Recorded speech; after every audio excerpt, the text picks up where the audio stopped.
ന്യായാധിപന്മാർ 15-ാം അധ്യായം.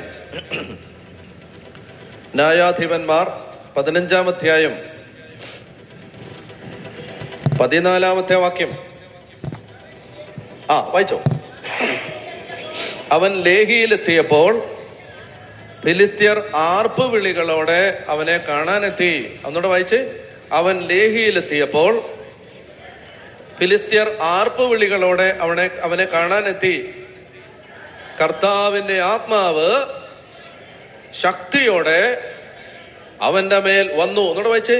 കർത്താവിന്റെ ആത്മാവ് ശക്തിയോടെ അവന്റെ മേൽ വന്നു. അപ്പോൾ അവനെ ബന്ധിച്ചിരുന്ന കയർ കരിഞ്ഞ ചണനൂല് പോലെയായി, കെട്ടുകൾ അറ്റു വീണു.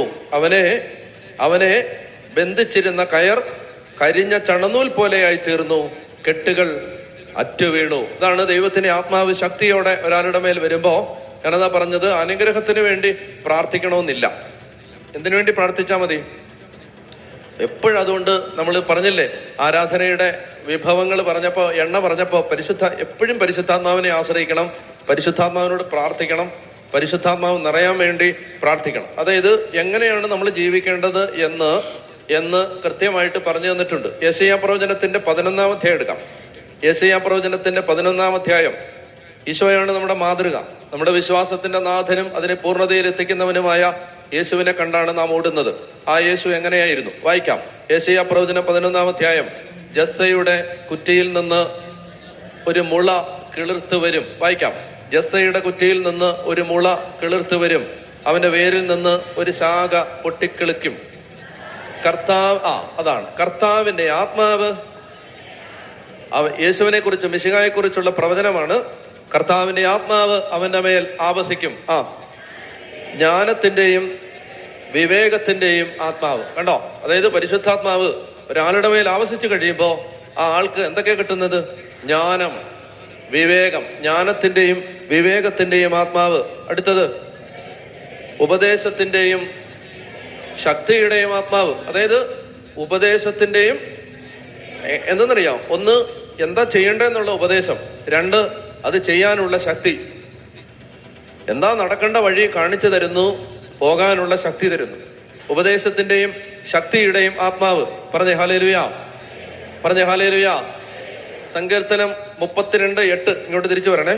സങ്കീർത്തനം 32:8.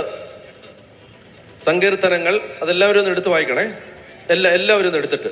അത് പ്രധാനപ്പെട്ടൊരു വചനമാണ്. കാണാതെ പഠിക്കുകയും പ്രാർത്ഥിക്കുകയും ചെയ്യണം. നല്ലതാണത്. സങ്കീർത്തനം 32:8 വായിക്കാം. ഞാൻ നിന്നെ ഉപദേശിക്കാം, നീ നടക്കേണ്ട വഴി കാണിച്ചു തരാം. ഞാൻ നിന്റെ മേൽ ദൃഷ്ടി ഉറപ്പിച്ച്. മനസ്സിലാവുന്നുണ്ടോ? ഇത് ദൈവത്തിന്, ഇത് പരിശുദ്ധാത്മാവിന്റെ പ്രവൃത്തിയാണ്. ഞാൻ നിന്നെ ഉപദേശിക്കാം, നീ നടക്കേണ്ട വഴി കാണിച്ചു തരാം, നിന്റെ മേൽ ദൃഷ്ടി ഉറപ്പിച്ച്.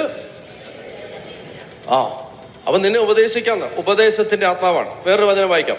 സങ്കീർത്തനം 16:7. സങ്കീർത്തനം 16:7. സങ്കീർത്തനങ്ങൾ. Psalm 16. കിട്ടിയോ? ആരോ വായിച്ചല്ലോ? വായിച്ചേ. എനിക്ക് ഉപദേശം നൽകുന്ന കർത്താവിനെ. കർത്താവ് എന്താ ചെയ്യുന്നേ? എനിക്ക് ഉപദേശം നൽകുന്ന കർത്താവിനെ ഞാൻ വാഴ്ത്തുന്നു. ഇനി എപ്പോഴാണ് ഉപദേശം തരുന്നതെന്നറിയാമോ? രാത്രിയിലും എൻ്റെ അന്തരംഗത്തിൽ പ്രബോധനം നിറയുന്നു. ഞാൻ നേരത്തെ പറഞ്ഞു, ആത്മാവ് സംസാരിക്കുന്ന ഒരു വഴിയാണ് സ്വപ്നം. സ്വപ്നം മാത്രമല്ല, വളരെ പ്രധാന